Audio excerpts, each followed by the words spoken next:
Good morning students. कल हमने किया कि प्रमुख फैसले जो है वो निर्वाचित नेताओं के हाथ में होने चाहिए, यानी कि जनता के जो चुने हुए प्रतिनिधि हैं मुख्य फैसले वो ही लें, और जो जनता के चुने हुए अधिकारी नहीं हैं वो उनको लागू करने में भूमिका निभाएं। अब दूसरा पॉइंट, स्वतंत्र और निष्पक्ष चुनाव, यानी लोकतंत्र का ये भी एक मुख्य पहलू है, चुनाव होना। चुनाव के बगैर तो लोकतंत्र है ही नहीं, लेकिन वो चुनाव क्या स्वतंत्र हैं, निष्पक्ष हैं, तो लोकतंत्र होता है। यदि चुनाव निष्पक्ष नहीं है, स्वतंत्र नहीं है, तो सिर्फ चुनाव ढकोसला है, लोकतंत्र नहीं है। तो दो उदाहरणों से इसको समझेंगे, चीन और मैक्सिको का। चीन की जो संसद का नाम है ये आपको याद करना पड़ेगा, लंबा नाम है लेकिन कई बार एक नंबर में पूछा जाता है। क्वांगुओ रेमिन दाइवियाओ दाहुई, ये चीन की संसद का नाम है, याद कर लीजिए। इसके 3000 सदस्य होते हैं, जैसे हमारी संसद के 545 सदस्य होते हैं एमपीज़। तो इनका चुनाव हर 5 साल के लिए होता है। और एक मेन बात, वहाँ सेना भी अपने सदस्य चुनती है, यानी चुनाव में सेना की भी भूमिका है, जो गलत है।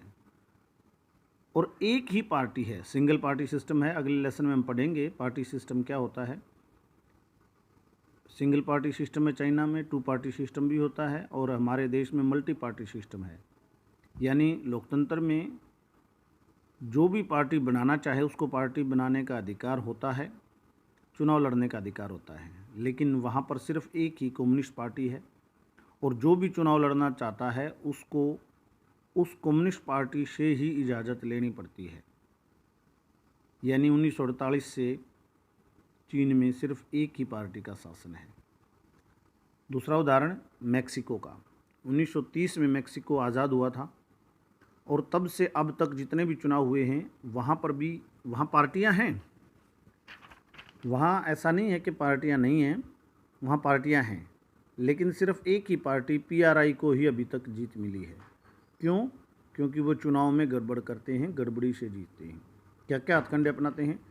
एक तो सरकारी कर्मचारियों को पार्टी की बैठक में भाग लेना पड़ता है, जो कि गलत है। सरकारी कर्मचारी भी स्वतंत्र हैं, सरकार के गुलाम नहीं हैं, लेकिन वहाँ पर सरकारी कर्मचारी भी पार्टी की बैठकों में, पीआरआई की बैठकों में भाग लेते हैं।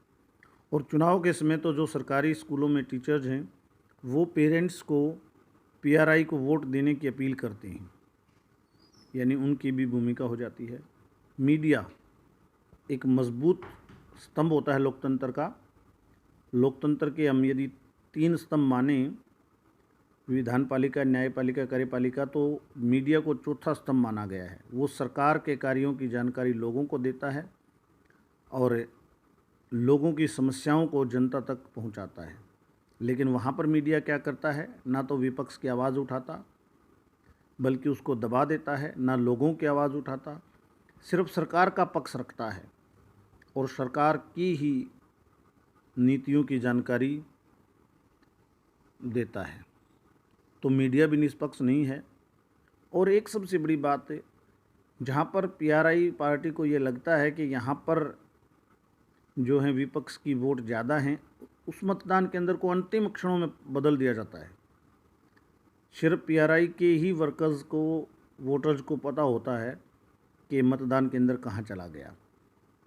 यानी पूरी तरह से गड़बड़ी, स्वतंत्र और निष्पक्ष चुनाव नहीं है।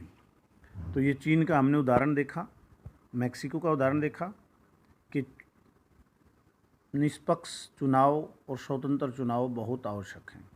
दूसरा पॉइंट आज ले लेते हैं, एक व्यक्ति एक वोट एक कीमत।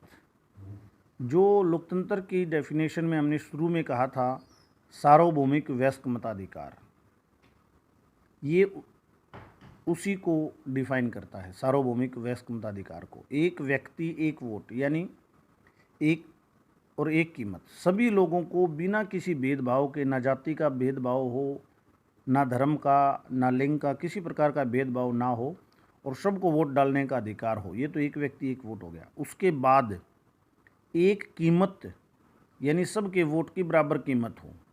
ये एक कीमत क्यों शब्द साथ में लिखा है? क्योंकि बहुत से देशों में सभी को वोट का अधिकार तो मिला हुआ है, लेकिन सबकी वोट की कीमत बराबर नहीं है।